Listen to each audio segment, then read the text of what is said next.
नमस्कार बंधुगण आम ओडिशारे पंजिकारे ओडिया मास अनुसार होइथाए सेथिरे समस्त पर्वपर्वाणी आरंभ होइथाए एवं वैशाख मास को आमर प्रथम बा नूतन वर्ष बोली माना जाइथाए। तेणु एही नूतन वर्षटी केमिति रहिबो ओडिशा पई से विषय रे आसंतु जानिबा। केमिति ओडिशार प्रतिकूल रहिबो एवं ओडिशार बास करुथवा लोकंक जीवन केमिति रहिबो से विषय जानिबा। 2026 रे आपणकर चाष क्षेत्र एवं बात्या समस्या रे जानिबा एवं आपणकर नूतन भूताणु जनित समस्या जून मास रे आसुछि। ओडिशार भाग्य जातक अनुसार देखिले मिथुन लग्न अनुसार वर्षारंभ रे धनु लग्न को लग्न रे रवि प्लस बुध प्लस शुक्र प्लस मंगल चतुर्ग्रह युग अवस्थान करुछंती। बुधा दैत्य युग सहित शुक्र प्लस मंगल दुईटी राजयुग वर्षर आरंभरू 2026 वर्ष रे एक नूतन आशा को नहीं सर्वोत्कृष्ट वर्ष भाव परिगणित हेबो। एप्रिल मास 14 तारिख मध्य नूतन राजनैतिक दल गठित हेबो। सप्तमाधिपति बुध लग्न रे तेणु मुख्य विरोधी दल तिष्टिबा सहज हेबनी। ओडिशा रे 2026 वर्षटी स्वतंत्र एवं सुशासन चलिबो। राजनीति क्षेत्र रे देखिबाकू गले आर्थिक स्थिति विपणन बजार सहित स्वास्थ्य व्यवस्थार उत्तम व्यवस्था साधारण व्यक्ति पाखरे पहुंचीबार सुजोग सृष्टि करिवो।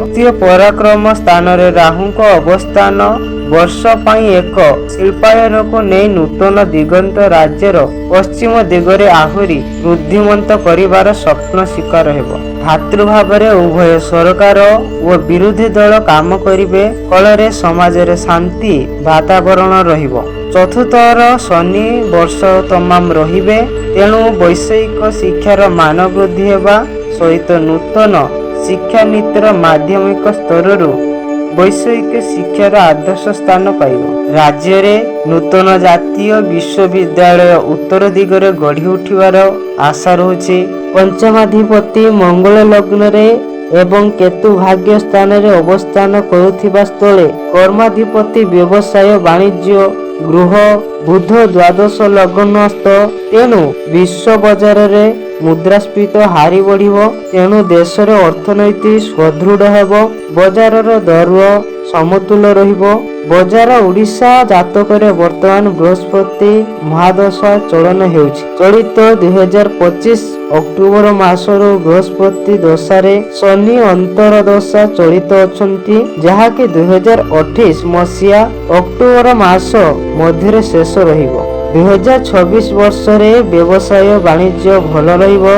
बजार दर कमिबो।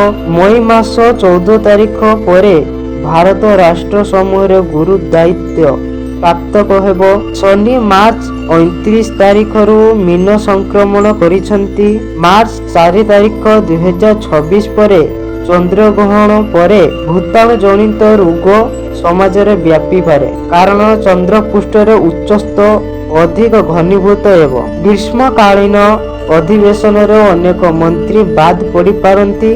खाउटी विभाग क्रीड़ा विभाग शिक्षा विभाग आईन विभाग मंत्री पद परिवर्तन होई पारे। उत्तर किंबा उत्तर पूर्व कूलवर्ती जिल्लारू एही नूतन मंत्री होई पारंती। खाद्य भाव हेतु खाउटी विभाग बड़ परिवर्तन आशा करा जाए। चतुर्थ भाग को विपद रहुछि कारण बृहस्पति निजे सप्तम रे तद सहित चतुर्थ रे शनि चलन समय रे वर्षारंभ हेउछि। तेणु शिक्षा विभाग प्रति समस्या आसीबो। नूतन शिक्षा नीति हेतु राज्य शिक्षा पद्धति रे बड़ परिवर्तन आसीबो। अनेक मंत्री को स्थान परिवर्तन मध्य हेबो। जून मास परे राज्यर मुंडियाळ नेता राजनेतांकर देहांत होई पारे। 2026 रे सरकार स्थिर रहिबे। केंद्र सरकारंकर नूतन नीति वन नेशन वन भोट निश्चय लागू हेबो। फल रे ओडिशा रे विरोधी दल प्रति बड़ घातक दृश्य मान हेउछि। केंद्र और राज्य मध्य समन्वय हेतु बहुत केंद्रीय अनुदान द्वारा ओडिशार शक्तिशाली हेबो। प्रकांतर रे सरकारी स्तर रे जनसाधारण को साहाय्य पाई ବିଭିନ୍ନ ପଦକ୍ଷେପ ନିଆଯାଇପାରେ। କେନ୍ଦ୍ରୀୟ ବିଶ୍ୱବିଦ୍ୟାଳୟ ଖୋଲାଯିବ। ଧର୍ମ ଶିକ୍ଷାକୁ ପ୍ରାଧାନ୍ୟ ମିଳିବ।